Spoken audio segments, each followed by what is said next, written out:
2024 లేదా 25లో డిగ్రీ లేదా బీటెక్ చదివారా? సాఫ్ట్‌వేర్ జాబ్ కోసం ఎదురు చూస్తున్నారా? అయితే కోడ్ జ్ఞాన్ 100 డేస్ కోర్సులో చేరండి. జాబ్ సాధించండి. నమస్కారం సార్. నమస్తే. ఎవ్వరు కూడా వాళ్ళ ఎమోషన్స్‌ని, వాళ్ళ ఫీలింగ్స్‌ని దాచిపెట్టకూడదు. అది ఇంకొక రకంగా దారి తీస్తుంది అని చెప్పడం జరిగింది.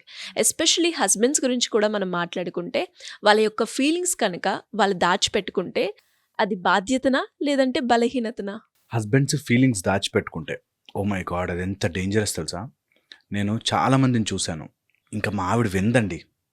ఎంత చెప్పినా అది మారదండి అనేవాళ్ళు చాలామంది వస్తారు నా దగ్గరికి. And that's painful part. అంటే సమ్‌హౌ ఈ విషయం అర్థం చేసుకోవాలి. మగవాళ్ళు వాళ్ళు ఎక్స్‌ప్రెస్ చేసే విధానం వేరేగా ఉంటుంది. ఆడవాళ్ళు అవి తీసుకుని ఎక్స్‌ప్రెషన్‌ని అర్థం చేసుకునే విధానం వేరుగా ఉంటుంది. అది ఎందుకో భగవంతుడు ఆడిన ఆటనా? నిజంగా అలా అనిపిస్తుందా తెలీదు. కొంతమంది, ఆఫ్‌కోర్స్ అందరూ కాదు కానీ, కొంతమందికి చెప్పడం చేత కాదు. అవును సార్. నేను చూశాను ఒకాయన్ని. ఈజ్ నిజంగా అసలు మామూలుగా మాట్లాడినట్టు కొట్టినట్టే ఉంటది. ఊరికే మాట్లాడితే కూడా కానీ సున్నితమైన మనస్సు.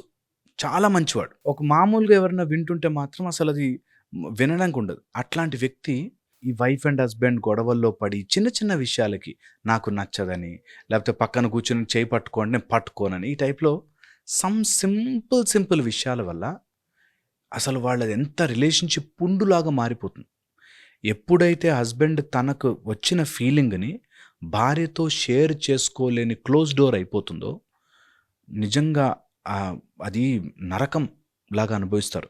చాలామంది హస్బెండ్స్ అలా బాధపడేవాళ్ళు. వాళ్ళకి ఆప్షన్స్ ఓపెన్ అయిపోతాయి అన్నీ. ఎన్ని రోజులు నేను ఇట్లా వెంటబడాలి? ఆర్ ఎన్ని రోజులు నేను ఏం చెప్పినా అర్థం కాదేంటి అనే దాంట్లో they turn bad or they turn week. అది ఏదో రూపంలో బయటికి వచ్చేస్తుంది.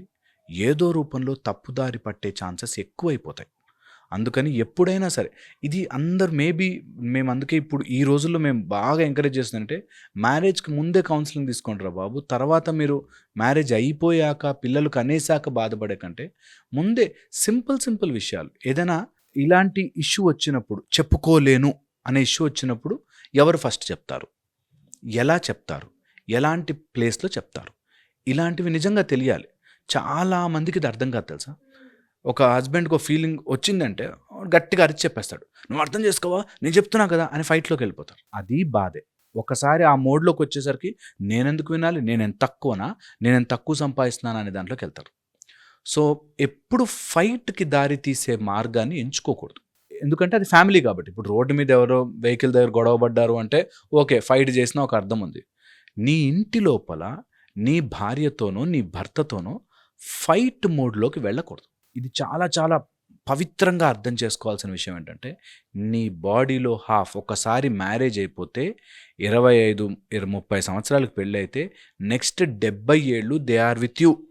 ముందుకెళ్ళినా, వెనక్కెళ్ళినా, పక్కకెళ్ళినా, సైడ్‌కెళ్ళినా, నువ్వు పార్టీకెళ్ళినా, లేకపోయినా నీ భార్య, నీ భర్త నీతో ఉన్నారు. You or half. నీ మైండ్‌లోనే ఒక సైడ్ అంతా ఒకలా పనిచేస్తుంది, ఒక సైడ్ ఒకలా పనిచేస్తుందంటే బతకలేము. నేను వెహికల్ ఇలా తిప్పుతున్నా అంటే, ఈ వెహికల్ ఇలా తిప్పిందంటే గుద్దుకుంటాం. అది నిజం. ఇది ఎక్కించుకోవాలి మైండ్‌లోకి. అవును కదా! నా భార్యకి నేను ఫైట్ చేసి ఏం సాధిస్తా? Because I have to go together. నేను మధ్యలో వదిలిపోలేను. నా భార్యతో నేను కలిసే ఉండాలి. సో, దీన్ని ఇట్లా ఫైట్ చేసి కాదు. నా ఫీలింగ్‌ని ఎక్స్‌ప్రెస్ చేయడం ఎలా? ఈ పాయింట్ రావాలి. ఎవరైనా ఈ సిట్యుయేషన్‌లో ఉండి నేను చెప్తుంటే అర్థం కావట్లేదు అంటే, ఈ పద్ధతిని ఫాలో అవ్వండి. ఫస్ట్ అండ్ ఫార్‌మోస్ట్ థింగ్, నువ్వు చెప్పేది తప్పుగా చెప్తున్నావు. నువ్వు చెప్పే విధానంలో మార్పు రావాలి. ఈ మాట అన్నాను కదా! మళ్ళీ నువ్వు ఒక 10 డేస్ తర్వాత వీడియో కింద కామెంట్స్ చదువు. ఎంత చెప్పినా మారరు. ఎంత చెప్పినా మారని పెడతారు. Yes sir. యెస్. అండ్ దానివల్ల ఇప్పుడు ఆ కింద కమెంట్ పెట్టడం వల్ల నాకొచ్చిన నష్టము, నాకొచ్చిన లాభము, మీకొచ్చిన లాభం, మీకొచ్చిన నష్టం కూడా లేదు. సో, మళ్ళీ ట్రై చేయడమే. భర్త కానీ, మన పిల్లలు కానీ they are part of us. మనం వాళ్ళని తెంపుకొని పోలేము. తెంపేసుకున్న ఆ బాధని లోపల ఉండిపోతుంది. ఇది వెరీ కీ పాయింట్ సార్. తెంపేసుకుందాం అనుకుంటారు. తెంపుకున్నా కూడా మళ్ళీ దాని గురించి ఆలోచించి బాధపడి అబ్సల్యూట్లీ. సో, అది ఇంకా మనం ముందుకెళ్ళాలి అన్న పాయింట్ తెలుసుకోవాల్సిన విషయం ఇది. అబ్సల్యూట్లీ. అందుకని అంటున్నా. సో, మనకి తెంపడం అనే ఆప్షన్ లేదు. సో, ఇప్పుడు కలిసి ఉన్నప్పుడు ఏం చేయొచ్చు? ఇక్కడ ఎమోషన్ అనేది పక్కన పెట్టాలి. చాలామంది ఈ గేమ్‌లోకి వెళ్తారు. ఎమోషనల్ నేను ఇంత చెప్తున్నా ఆ మాత్రం అర్థం చేసుకోలేరా? వద్దు. అలాంటిది ఎప్పుడు నీ మైండ్ చెప్పినా అని ఏడ్చుకుంటూ ఫస్ట్ అందులోంచి నీలోంచి ఒక క్యారెక్టర్ బయటకు రావాలి. అంత ఓవర్ యాక్షన్ చెయ్యకు. ఇక్కడ ఏం కాలే. స్టెప్ బై స్టెప్ వెళ్దాం అనే దాంట్లోకి వెళ్ళాలి ఫస్ట్. అలా వెళ్ళి ఇప్పుడు ఏం చేయొచ్చు? నా భార్యకి నేను చెప్తుంటే వినట్లేదు. హస్బెండ్ ఏం చేస్తాడు? అమ్మాయి అయితే ఏడుస్తుంది. భార్య భర్తకు కానీ భర్త హస్బెండ్ అంటే ఏడ్చింది అనుకుందాం ఫర్ ఎగ్జాంపుల్. అందరూ ఏడవకపోవచ్చు బట్ ఏడ్చింది. అబ్బాయి ఏం చేస్తాడు? నేను బయటకు పోయి తాగేసి వస్తా ఆర్ అలాంటిది ఏదో జరుగుతుంది. నేనంటాను ఇది తప్పించుకోవడము. దీన్ని ఆస్ట్రిచ్ ఫిలాసఫీ అంటాం. ఆస్ట్రిచ్ అది తప్పించుకోవడానికి తల మట్టిలో పెడుతుంది. తల మట్టిలో పెట్టి నేను తప్పించుకున్నాను అనుకుంటుంది. ఎస్కేప్ చేయొద్దు, ఎందుకంటే అది మళ్ళీ వస్తుంది. ఆ సమస్య మళ్ళీ అక్కడే ఉంటుంది. నువ్వు ఈరోజు ఫుల్గా తాగి పడిపోయినా పొద్దున లేస్తే ఆ ప్రపంచం అక్కడే ఉంది, నీ వైఫ్ అలాగే ఉంటుంది, నువ్వు నీ ఫీలింగ్లు చెప్పలేదు. సో తప్పుదారి ఎతకద్దు. దీన్ని చెప్పే ఫస్ట్ ఏమో తప్పించుకోవద్దు. సెకండ్ వచ్చేసి చెప్పే విధానంలో టోన్ మార్చు, పద్ధతి మార్చు. వేరే వాడి థర్డ్ పర్సనాలిటీకి చెప్పకు. తనకే మంచిగా కూర్చోబెట్టి అర్థమయ్యేదాకా చెప్పు. దట్ ఇది ఇది ఇది నా ఫీలింగ్. ఇందులో సెకండ్ చెప్పడం, వీళ్ళ ఈగో అనే మసాలా యాడ్ అవుతుంది. ఎప్పుడు కూడా చూడు, నిజం ఇది. నేను ఎందుకు ఇలా మసాలా అని చెప్తున్నా అంటే ఆ టైంలో వాళ్ళకి స్ట్రైక్ కావాలి. ఇది నా ఈగో కదరా, నేను ఎంత ఓవర్ యాక్షన్ చేస్తున్నా, నా ఈగో ఇది. నేను నా ఈగోని పక్కన పెట్టి తనకి ఎందుకు అర్థం చేసుకోలేకపోతుంది, I will ask, I will find out అనే దాంట్లోకి వెళ్ళాలి.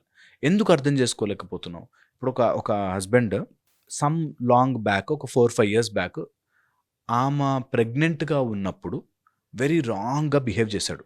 తాగేసి వచ్చి వద్దు అన్నా, నేను ప్రెగ్నెంట్గా ఉన్నాను అట్లా చెయ్యకు అని చెప్పినా కూడా తాగేసి వచ్చి ఇష్టం వచ్చినట్టు బిహేవ్ చేసి ఏదో డబ్బులు దేంట్లోనో పెట్టేసి వ్యసనాల్లో పెట్టి పోగొట్టుకున్నాడు. 3-4 years తర్వాత ఆయనకి రియలైజేషన్ వచ్చింది. అరే నేను ఇలాంటి పని చేశానే అని రియలైజేషన్. ఇప్పుడు ఆమె ఆ ఫీచర్కు బికాజ్ ఆయన తాగి నా ప్రెగ్నెన్సీ అంతా నన్ను నరకం చూపించాడు కాబట్టి ఇప్పుడు నేను ఇతన్ని హేట్ చేయాలి అని ఫిక్స్ అయిపోయాను. ఈయన ఎంత మంచిగా మారి నీకోసం ఏమన్నా చేస్తా, సెపరేట్ ఇల్లు తీసుకుంటా, మా అమ్మ నాన్నతో ఉండకపోయినా పర్లేదు, ఎన్ని చేసినా ఆమె ఇంకా అదే మోడ్లో ఆపరేట్ చేస్తుంది. వెనక్కి అయితే అడ్జస్ట్ కాలేను, నా ప్రెగ్నెన్సీ అంతా నువ్వు నాశనం చేసావు, నేను నరకం అనుభవించా అన్నట్టు. సో అలాంటప్పుడు వీళ్ళు ఏం చేస్తారు తెలుసా? ఈయన 2 సార్లు ట్రై చేస్తాడు, 3వసారి నీకోసం ఎంత చేస్తున్నానో అర్థం కాదా అనేస్తాడు. అక్కడ దొరికిపోతారు.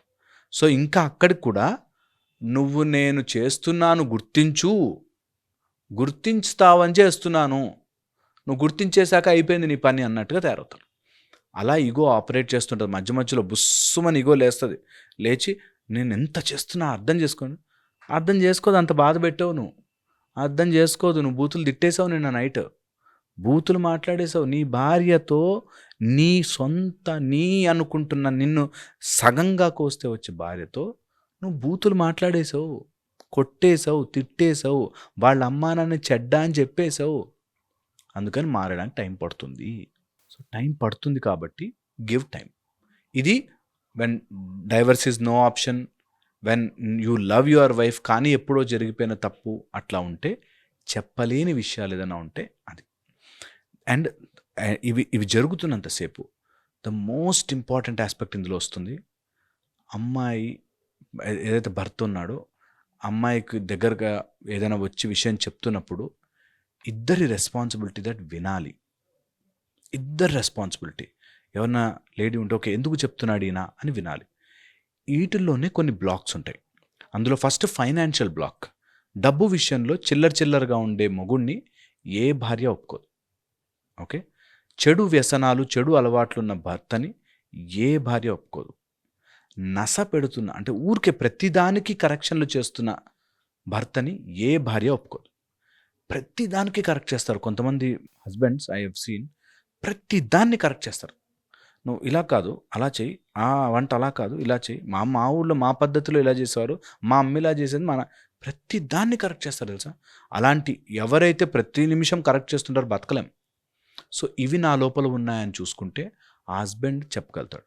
ఫీలింగ్స్ చెప్పుకోలేని స్థితిలో భార్య భర్తని పెడితే ఓకే, ఆ భర్త లోపల నలిగిపోయి వీక్ అయిపోతాడు, ఏది సాధించలేడు. 1 అండ్ తప్పుదారి వెతకడానికి ఆలోచిస్తాడు. నాకు ఇక్కడ సంతోషం లేదు, నేను ఇక్కడ ఉండకూడదు, ఏం చేయొచ్చు, నాకేంట్రా మగ మహారాజుని, నాకేంట్రా ఇంకోటేవో వస్తాయి, అలాంటివి ఏవో మైండ్లో సుత్తి అంతా వస్తుంది. వాడు నిజంగా మహారాజు కాదు, ఏం కాదు, అయినా కూడా మగాడు నాకేంటి, ఇదేంటి అదేంటి అని తప్పుదారి పడతాడు. సో కంపల్సరీగా చెప్పుకునే స్థితి భార్య కల్పించాల్సిందే. నేను అందుకే ఈజీ మెథడ్ చెప్తా. ఓకే, వీక్లీ 1 టైమో, వీక్లీ ఒక 10 డేస్కి ఒకసారో ఇద్దరే సపరేట్ కూర్చుని 1 అవర్ ఏం జరిగింది వారం అంతా అని మాట్లాడుకోవాలి. ఫోన్లు ఇచ్చేయాలి, ఏమి కాదు, సిన్సియర్గా ఫోన్లు ఇచ్చేయాలి. తను ఏదైనా ఫోన్ ఈమెకి ఎందుకు మెసేజ్ చేస్తున్నావు అని అడిగింది అనుకో, చెప్పగలగాలి, ఎక్స్ప్లెయిన్. ఆమెకు నచ్చలేదు, డిలీట్ దట్ నెంబర్, అవసరం లేదు అన్నట్టు. అప్పుడే భర్త ది బికమ్ స్టాండర్డ్.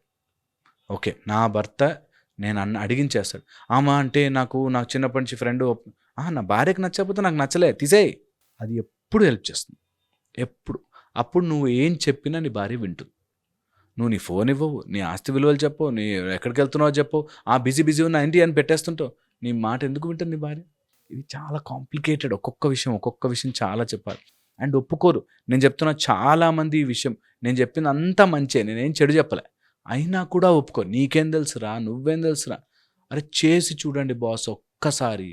ఎంత బ్యూటిఫుల్ మ్యారేజ్ అనే బంధం, ఎంత బ్యూటిఫుల్ ఉంటుందో మీకు అసలు అర్థం కాదు, అంత బాగుంటుంది. ఇది చెయ్యాలి ప్రతి ఒక్కళ్ళు.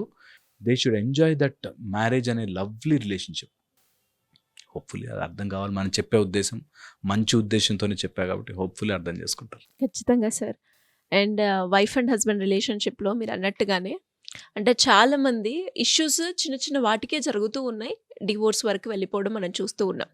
బట్ మీరు ఒక పాయింట్ అన్నారు, చాలా బాగా నచ్చింది నాకైతే. అంటే ఒక్కసారి ఇంకా కమిట్ అయ్యాక, నా వైఫ్ నా హస్బెండ్ అని ఫిక్స్ అయిపోయాక ఇంకా వాళ్ళని మనము వదులుకోలేం. ఎంత పెద్ద తప్పు చేసినా, ఇంకేం చేసినా కూడా అది ఆ మూమెంట్ వరకే మనము వదిలేసి ముందుకెళ్తేనే ఆ జర్నీ అన్నది లైఫ్ లాంగ్ వెళ్తుంది. అక్కడ మనకి ఏ చిన్న ఈగో అయినా, లేదంటే జెల్లస్ అయినా, ఏదో ఒక చిన్న ఫ్యాక్టర్ వచ్చినా అది రిలేషన్ని చాలా బాగా దెబ్బతీస్తుందని ఒక మంచి పాయింట్ అయితే చెప్పారు సార్. అబ్సల్యూట్లీ. అందుకే ఎప్పుడైనా సింపుల్గా తెచ్చుకోవాలి, డైరెక్ట్ బ్యాడ్, ఇండైరెక్ట్ బ్యాడ్.